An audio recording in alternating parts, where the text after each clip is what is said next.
प्यार में सब कुछ भूल गई संसार में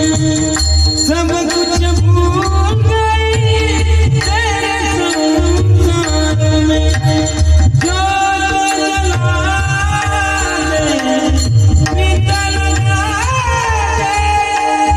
चंदन ले ले पूर्णिमा